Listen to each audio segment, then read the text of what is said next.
Jelajahi cara baru mendapatkan informasi. Download Metro TV Extend sekarang. Keinformasi lain pemirsa, jelang Pilpres 2024, Majelis Permusyawaratan Rakyat atau MPR kembali mengemukakan isu amandemen Undang-Undang Dasar 1945.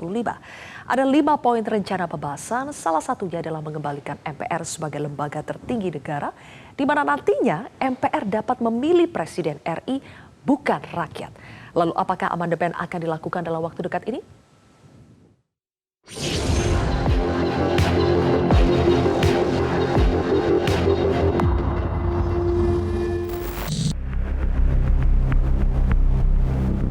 Majelis Permusyawaratan Rakyat MPR kembali mengemukakan isu amandemen Undang-Undang Dasar 1945. Hal ini disampaikan Ketua MPR Bambang Susatyo usai bertemu dengan Presiden Joko Widodo di Istana Merdeka Jakarta 9 Agustus lalu. Bambang Susatyo menyebut pertemuan dengan Presiden membahas beberapa hal mulai dari sidang tahunan MPR RI hingga peluang amandemen Undang-Undang 1945. Meskipun sudah dibahas bersama Presiden, MPR memastikan amandemen UUD 1945 diubah setelah pemilu 2024 selesai. Hal ini atas dasar pertimbangan untuk menghindari adanya penundaan pemilu. Tidak boleh merubah undang-undang dasar itu seperti merubah undang-undang di DPR. Karena ini menyangkut konstruksi dasar berbangsa dan bernegara kita. Sehingga cara perubahan undang-undang dasar itu diatur secara rigid di dalam pasal 37 Undang-Undang Dasar kita.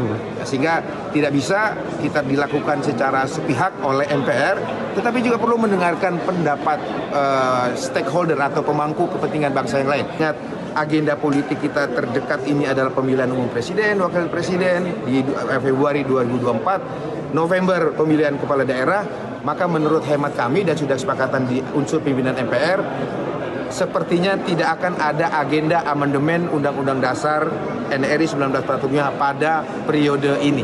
Setidak-tidak ada 5 isu yang mengemuka dalam rencana amandemen Undang-Undang 1945, yakni memasukkan pokok-pokok haluan negara, memasukkan regulasi penundaan pemilu dalam keadaan atau kondisi darurat, hingga memasukkan kembali unsur utusan golongan dan utusan daerah dalam MPR. Isu yang cukup menjadi sorotan yakni mengembalikan MPR sebagai lembaga tertinggi negara. Hal ini diusulkan oleh Ketua DPD RI Lanyala Mataliti yang mengartikan nantinya Presiden dipilih oleh MPR bukan rakyat. Sampaikan beberapa hal tentang langkah-langkah konstitusional yang harus kita antisipasi. Ya, tidak hanya untuk periode ini tapi untuk periode yang akan datang.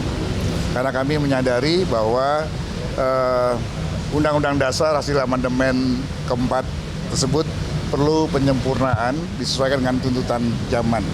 Misalnya kita belum ada di sana mencantumkan udara, angkasa dikuasai sepenuhnya oleh negara dan sebesar-besaran untuk kesejahteraan rakyat. Kita hanya mencatat di pasal 33 itu sumber daya alam yang terkandung di bumi ya seluas-luasnya dikuasai oleh negara. Tapi isu amandemen 1945 sudah terdengar sejak beberapa tahun terakhir.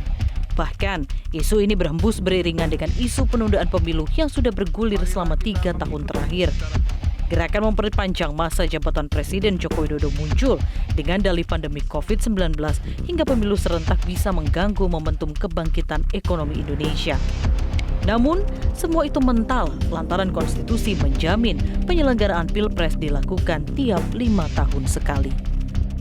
Tim Liputan Metro TV.